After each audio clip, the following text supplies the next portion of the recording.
உங்களுக்கு நிம்மதி உண்டாகுவதாக. தேவனுடைய இரக்கங்கள் அதிகமாவதாக. தேவன் என்ன சொல்றாங்கன்னா, உன் விண்ணப்பத்தை கேட்டேன், உன் கண்ணீரை கண்டேன்.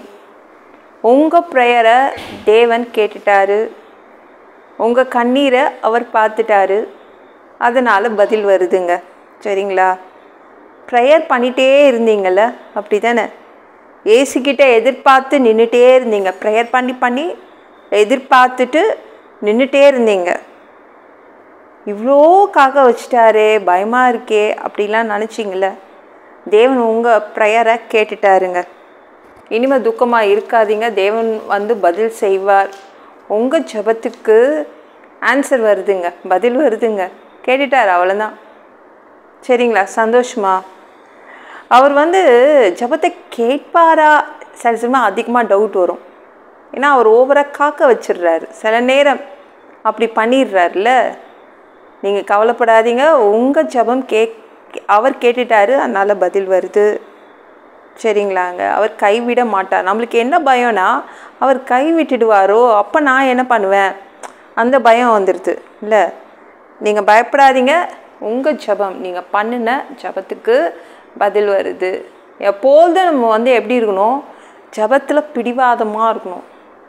செம்ம பிடிவாதமாக இருக்கணும் ஜெபம் பண்ணுறதுல. சரிங்களா? நம்ம தானியேல் தெரியுமாங்க, அவங்க செம்ம பிடிவாதக்காரனுங்க.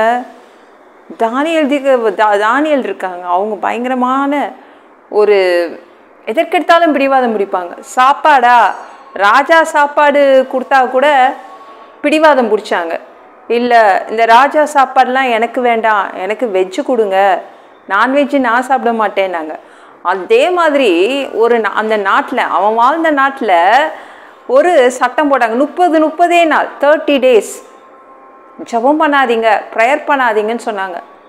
அப்படிலாம் என்னால் இருக்க முடியாது, நான் 3 வேளை ஜெபம் பண்ணுவேன், யார் வேணால் என்ன வேணால் பண்ணிக்கோங்க சொல்லிட்டு பிடிவாதமாக தானியேல் நின்றுட்டாங்க. செம்ம பிடிவாதக்காரங்க, நம்மளுக்கே தெரியும்ல. அவங்க பிடிவாதமாக நின்னாங்க. ஜெபத்துக்கு கூட அவங்க வந்து பிடிவாதமாக நின்னாங்க. நம்ம வந்து ஜெபத்தில் பிடிவாதமாக இருக்கணும். நம்ம யாருக்காவது, இங்கே யாருக்காவது இயேசுவோடைய ஃபோன் நம்பர் தெரியும்? உங்களுக்கு தெரியுமாங்க?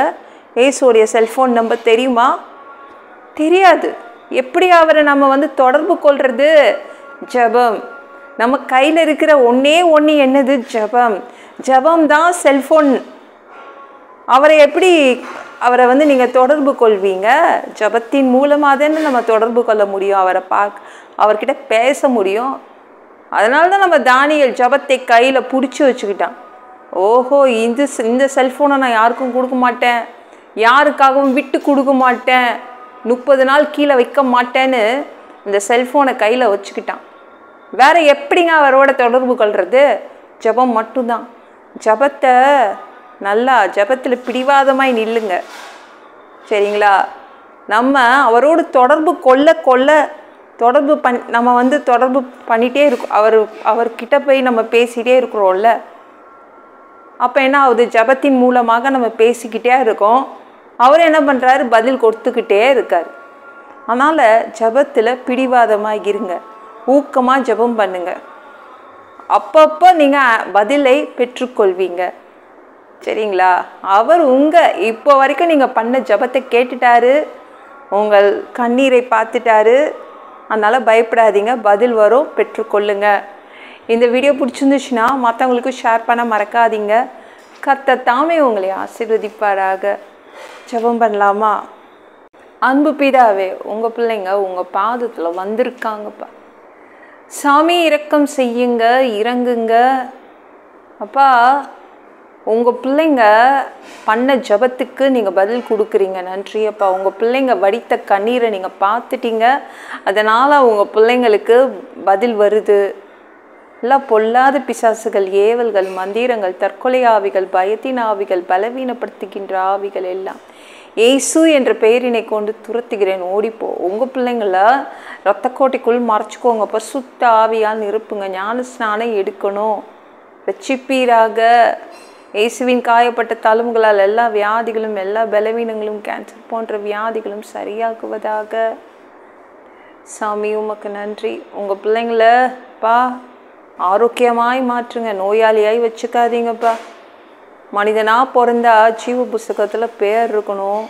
அந்த புக்கில் பேர் இல்லைன்னா மனிதனை பிடிச்சா அந்த மனிதனை பிடிச்சி நரகத்தில் தள்ளிடுவீங்கப்பா. அங்கெல்லாம் தள்ளினா நாங்கள் அங்கே போக மாட்டோம். தீ எரிக்கிற இடத்துல எப்படி வாழ்கிறது? கஷ்டம்ப்பா. நாங்கள் பரலோகத்துக்கு வர்றதுக்கு ஆசைப்படுறோம். அங்கே கூட்டிகிட்டு போங்கப்பா. நல்லா அடித்து உதச்சி திருத்தி எங்களை பரலோகத்துக்கு கூட்டிகிட்டு போயிடுங்கப்பா.